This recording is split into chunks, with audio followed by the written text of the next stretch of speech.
네, 시장의 이슈와 그리고 유망주를 찾아보는 종목 캐치 230 종목 캐치입니다. 오늘도 최수찬 고수 그리고 이담규 캐스터와 함께 하시겠습니다. 두 분 안녕하십니까? 네, 안녕하세요.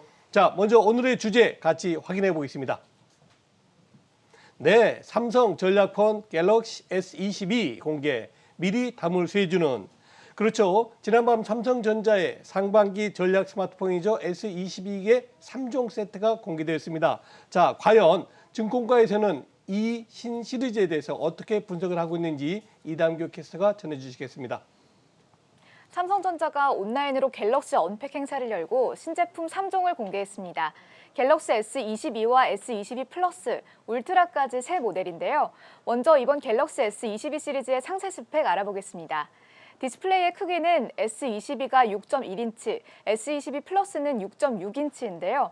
S22 울트라는 6.8인치로 가장 큽니다. 카메라는 세 시리즈 모두 발전된 기술을 적용했습니다. S22와 플러스 모델에는 후면에 트리플 카메라가 탑재되어 있고 울트라 모델에는 쿼드 카메라가 포함되어 있습니다. 메모리 용량도 보시죠. S22와 플러스는 한 가지 옵션인데요. 8GB 램에 256GB 내장 메모리가 들어있습니다. 울트라는 두 가지 옵션입니다. 12GB 램에 256과 512GB 내장 메모리 옵션이 있습니다. 다음은 갤럭시 S22 시리즈에 대한 증권사 의견 같이 보시죠. NH투자증권은 판매량은 전년 대비 감소할 것으로 예상하며 향후 폴더블 라인업에 영향이 집중될 것이라고 전망했습니다. 이번 시리즈의 하드웨어 스펙이 전작과 바뀐 부분이 거의 없다라고 설명했는데요.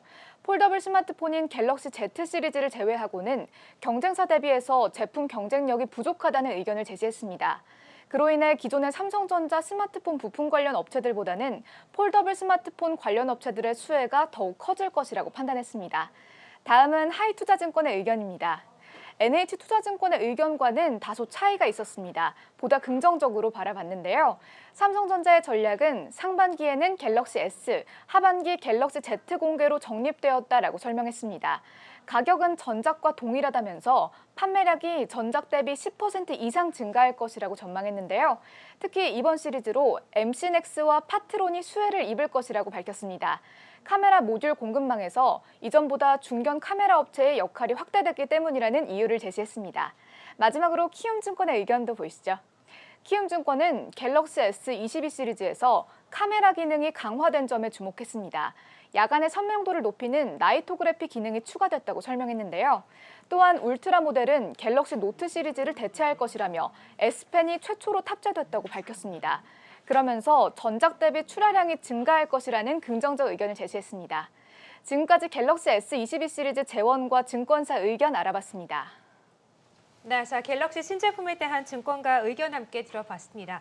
최수찬 교수님, 이번에 네. 신제품이 공개가 됐는데 사실 휴대폰은 워낙 많이 발전해서 도대체 어떤 신기술이 더 탑재가 될 수 있을까라는 의문점도 있거든요. 이번에는 좀 어떻습니까? 예. 제가 이제 개인적인 평가를 할 수밖에 없는 네. 상황이 됐는데 이번에 나온 것에서는 사실 제가 보는 투자 올해 경험에 있어서는 혁신성은 부족하지 않나 싶어요. 당연히 이제 뭐 주요 언론에서 다룰 때는 뭐 굉장한 평가를 또 하긴 하겠습니다만 왜냐하면 혁신이라는 것은 뭔가 정말 새로운 거거든요. 기존에 우리가 2G 폰을 쓸 때는 하고 지금 3G 폰, 또 스마트폰 쓸 때하고 확실히 바뀌었잖아요. 그때하고 지금 사용하는 핸드폰의 그 사용이 그런 콘텐츠 부분들이. 근데 지금은 혁신성보다는 하드웨어가 좀 더 뭐 단단해졌다든가, 뭐 충격이 더 강하다든가, 뭐 친환경이라든가 이런 부분이고 카메라 성능이 점진적으로 더 좋아졌다든가. 그러니까 이번에 내세운 것만 보더라도 이건 혁신이라기보다는 그냥 업그레이드라고 좀 보거든요. 야간 모드 촬영에 호랑이. 이걸 이제 전면에 내섰다는 얘기는 결국에는 카메라 성능에 있어서의 부각인데 아이폰이 작년에 나왔던 아이폰에서도 야간 모드 촬영이 있었거든요. 그러니까 이 야간 모드 촬영에 대해서 이제 좀 더 좋은 성능으로 내놨다. 이렇게 좀 저는 평가를 하고 싶은데 이 부분에 있어서 결국은 이번에 나온 건 몇 년 전에는 카메라의 눈이 2개였다가 3개, 4개 이런 얘기 나오면서 카메라의 카메라 성능 더 업그레이드되는데 이번에는 카메라 자체에서 초광각이라든가 망원 렌즈라든가 야간 모드 촬영이라든가 이런 부분이 달라졌다라고 평가할 수 있겠습니다. 그래서 이 부분을 좀 이제 주목을 해야 되는데 그래서 이런 관련 종목들 한번 체크를 해볼게요. 보시면 지금 갤럭시 S 이번 22 시리즈가 나오는 게 세 가지, 기본형이 있고 플러스 있고 그 다음에 울트라형이 있는데, 보시면은 전면 카메라의 그 기본형하고 플러스형에는 전면 카메라에 캠시스 MC넥스 코아시아 4천만 원 쓰고, 그리고 후면에는 메인 카메라에 파트론 삼성전기, 초광각에는 파워로지스 삼성전기, 광학 주면은 파워로지스랑 캠시스예요. 그 다음에 울트라 이 모델에는 전면에는 나무가 코아시아, 그다음 메인 카메라에는 삼성전기 파워로직스, 초광각 카메라는 써니옵티컬 나무가, 광학 주면은 MC넥스 삼성전기. 여기서 주목할 게 써니옵티컬은 중국 업체예요. 네. 예. 그리고 나무가가 전면 카메라와 초광각 카메라에 탑재하고 있다라는 거, 이게 하나의 특징이에요. 과거에 부품 공급했던 업체들이 매번 시리즈마다 항상 협력사로 들어가는 게 아니거든요. 바뀌거든요. 그래서 나무가가 좀 주목이 되는 포인트가 될 것 같은데, 글쎄요, 이번에 이 갤럭시 S 시리즈 내놓은 것은 뭐 혁신은 제가 평가할 건 아닌데, 제 기준에서 봤을 때는 이 정도의 성능으로 부각이 된다, 이렇게 좀 표현하고 싶습니다. 네. 네. 자, 또 제가 선생님께 질문 드릴 게 있습니다. 삼성 S 시리즈가 대대로 보면 연간 뭐 한 3,500만 대 이상 판매고를 일으켰지 않습니까? 근데 사실은 전작, 바로 직전에 나왔던 물품은 작년에 3천만 대를 약간 하회했어요. 이번에 S22 시리즈는 어떻게 기대가 됩니까? 이게 지금 이제 나오는 보고서들은 네. 제가 정말 죄송한 얘기인데 눈 감고 아웅해요. 아, 그러니까 전작의 시리즈 비해서 3천만 대 수준일 것이다. 3천에서 4천만 대 이런 얘기하거든요. 그럼 정확한 팩트를 한번 보자고요. 삼성 갤럭시 S 시리즈의 판매량은 어떤 변화를 보여줬는지. 그렇죠. 보시면 갤럭시 S 판매량이 2,500만 대, 그다가 3, 4에서 폭발을 합니다. 그러네요. 6,500만 대, 7천만 대까지 갔네요. 그렇죠. 그러다가 점진적으로 또 4,500만 줄어드네. 대. 예. 그 해마다 전작 기준으로 올해 좋을 것이다 그러면 5천만 대 판매량이 예상된다 얘기했거든요. 아. 그거 미달하면 이제 그 다음에는 좀 낮춰서 4천만 대, 이제는 3천만 대 얘기 나오는 거예요. 그러니까 지금 S20, S21 같은 경우 사실상 굉장히 미달을 한 거죠. 예전에 비하면. 사실은 그렇죠. 네, 그런 부분에서 올해도 이제 분명히 이제 보고서가 나오다 하면 소비자의 평가를 어떻게 제가 알고 보고서에서 알겠습니까? 나와서 소비자들이 진짜 사전 예약이라는 거 좋다라고 평가를 하겠지만 구매로 진짜 어느 정도 이어지는지 봐야 되는데, 그 판매대 전망은 분명 제가 봤을 때는 추정치는 전전도 한 2년 전에 어떤 그 판매량을 기준으로 한 3,500만 대에 예상된다. 혁신이다. 호평이다. 사전 예약이 줄 서 있다. 저 줄 서 있는 거 한 번도 못 봤거든요. 그런데 어쨌든 이번에 것은 특징이 가성비가 좋단 말이에요. 네. 네. 전년도로 가격이. 그래서 그런 점과 해외에서 5G에 대한 어떤 교체 수요가 여전히 있거든요. 그런 부분들이 나온다면은 전작보다는 확실히 판매가 더 호조될 수 있지 않을까, 저는 그렇게 좀 기대는 해봅니다. 그래서 네. 3천만 대는 그냥 기대치에 그냥 그 정도고 3,500만 대라면 상당히 좋은 건데, 또 하나 여기서 기준으로 볼 게 있는 게 애플은 얼마나 많이 파냐 이거예요. 네. 그렇지. 이것 좀 비교인데, 애플은 제가 좀 정리를 해왔는데 간략하게 말씀드리면 2012년도에 1억 3,500만 대 정도 판매를 하기 예. 시작해가지고 연간 거의 1억 대 이상 파다가 2015년도에는 무려 2억 3천만 대 넘어섭니다. 그리고 작년에 내놓은 아이폰, 분기에만 4천만 대거든요. 근데 이 뭐가 비교되냐면 플래그십은 전체적으로 점진적으로 하향하고 있어요. 그게 특히 안드로이드 폰 쪽은요. 그러니까 iOS 기반으로 한 아이폰은 거의 독점이기 때문에 플래그십 쪽이 크게 무너지지 않고 견고해요.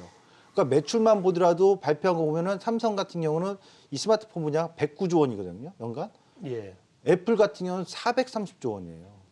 그러니까 플래그십 쪽은 아이폰 기반, iOS 기반으로 아이폰은 견고하고 더 탄탄한데, 플래그십 쪽은 비포나 샤오미나 오포나 비보가 추격하면서 점진적으로 지금 낮아지고 있거든요. 그러니까 올해 과연 이 제품으로 점프업 할 거냐인데, 저는 그런 혁신적인 것보다는 가성비적인 측면에서 경쟁력은 좀 있지 않을까. 네. 중고업체들 이런 부분을 좀 주목하면은 일단 이번에 갤럭시 시리즈에 있어서는 주가의 일정 부분 선반영은 됐다는 좀 봐요. 네. 결국 판매가 사전 판매 후에 10일, 30일 단위로 10일, 30일 단위에 지난번의 그 모델보다 얼마나 빠른 속도로 판매하느냐. 그렇죠. 이런 그 소식이 나올 때 주가 다시 한번 움직일 거 바로 보이는데 차트 잠깐 보면 설명드리면 제 차트를 한번 잡아주세요. 보통 이게 부품 협력사들이 움직일 때 보면 4분기에 미리 먼저 움직입니다. 그러니까 파트론이거든요. 한 예로. 그럼 지금은 많이 판매됐지 안 됐지 저도 모르고 아무도 모릅니다. 소비자가 직접 구매해서 구매력이 어느 정도 나오는지에 따라 판매량, 출하량에 따라서 평가가 달라지거든요. 과거에 보면 2019년도가 갤럭시 S10이 팔릴 때 4,500만 대로 전작보다 많이 팔릴 때거든요. 예. 보시면 4분기 때 먼저 10월 달부터 움직임이 있다가 많이 팔린다는 소식이 나오면서 더 급등을 하거든요. 이런 모양새를 보여줍니다. 최근에 보면 이것은 일단 선반영은 됐습니다. 기대 심리죠. 예를 들면 뭐 나무가 보시면은 4분기 때 10월, 11월, 12월 달에 선반영 되고 있고 지금은 숨 고르고 있는 거죠. 네. 그리고 또 하나 보면은 뭐 삼성 MCNS 볼까요? MCNS를 보면 MCNS도 10월, 11월, 12월 선반영 새로운 거 모델 나오니까 많이 팔릴 수 있을 것 같아. 기대를 올려놓고 지금은 숨 고르고 있다고요. 이건 전형적으로 기대 심리를 올려놓고 지금 구간은 딱 판매가 많이 됐지 안 됐지 모르잖아요. 그 사전 예약이라든가 또는 출하량에 따라서 그것의 소식이 긍정적으로 정말 평가가 되면 주가는 빠르게 선반영 같이 반영을 하겠죠. 지금은 전형적으로 눈치 보고 있는 숨고르는 형태. 이게 늘 반복되네요. 그리고 왜 이거는 갤럭시 관련 부품 준데 왜 못 갑니까? 그러면 알아보셔야 돼요. 왜냐 매년 바뀌니까 협력사들이 네. 공급받는 부분에서 그런 부분을 좀 주목하시면 좋겠습니다. 네. 자, 일단 갤럭시 S 신제품에 대해서는 좀 가성비는 좋다라고 하셨고 관련된 종목들에 대해서는 좀 가격이 선반영이 된 측면은 없지 않아 있다라고 네. 하셨어요. 자, 그러면 우리가 또 앞으로 주목해 볼 종목은 어떤 종목이 있는지 먼저 화면으로 확인을 해 보겠습니다. 네, 자, 230 종목 캐치 오늘의 종목은요. 삼성전자 그리고 나무가가 올라와 있네요. 삼성전자 지금 시점에서 어제도 좀 긍정적으로 언급해 주셨는데 네. 계속 봐도 괜찮을까요? 예. 그래서 삼성전자가 이번 갤럭시 모델 쓰서 많은 분들이 협력사도 보고 장비도 볼 거예요. 네. 왜 삼성전자 보냐? 삼성전자가 갤럭시 팔잖아요. 많이 팔리면 삼성전자가 그 효과를 보겠죠. 근데 제가 아까도 말씀드렸지만 소비자의 평가의 판매량에서는 미지수이기 때문에 미정이기 때문에 그것에 대해서는 단호하게 얘기할 수 없는데 하나가 더 있죠. 만약 스마트폰 판매량이 작년보다 더 좋으면 좋겠지만 만약 좀 부진하거나 평타를 친다고 한다면 반도체가 있잖아요. 그 반도체 부분은 올해 굉장히 그쵸? 기대가 되기 때문에 결국 한쪽에 기댈 수 있는 캐시카우가 확실히 있기 때문에 스마트폰이 작년보다 더 좋아진다는 전망까지 있다면 주가는 플러스 알파 요인으로 반영이 되겠죠. 그 삼성전자는 지금 7만 원대, 그러니까 7만 전자로도 많이 부르시는데 7만 전자 때 어느 가격대나 좀 부담 없이 매입을 해서 가져갈 수 있는 시기다. 만약 8만 전자를 갖고 있는 분이라면 8만 전자 회복하는 것은 시간 문제다. 굳이 시간을 막 추격하려고 하지 마세요. 그래서 삼성전자를 보시면 좋겠고 그래도 정말 잘 팔린다면 부품사 중에서 뭘 봤으면 좋겠습니까? 그러면 아까 처음에 보셨다시피 삼성전기가 많이 공급돼 있어요. 근데 삼성전기는 실제로 기판이라든가 MLCC 쪽에 더 주목을 좀 했으면 좋겠고 주가 흐름이 부품 협력사에서 눈에 띄는 건 나무가입니다.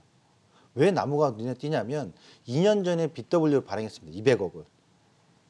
근데 이 돈으로 베트남 공장에 증설을 해서 생산 규모를 늘렸거든요.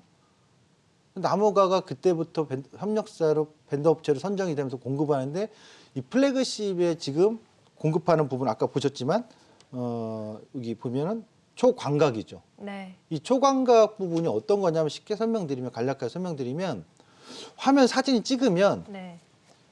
굉장히 넓게 보이는 거예요. 그러니까 풍경 사진 찍거나 여행 사진 찍거나 또는 실내 인테리어, 실내 공간을 찍을 때 굉장히 넓게 잘 잡혀요. 그래서 이건 제가 표현보다도 직접 여러분이 한번 검색만 해서 이 초광각에 대해서 딱 찍어보면 이미지 사진 보면 확연히 눈에 띄어요. 그래서 이 부분에 있어서 부품 공급하는 것이 주목이 되고 네. 늘 협력사가 아니었던 업체가 새로 선정돼서 공급하기 시작하면 주가가 한번 상승 모멘텀을 띄거든요.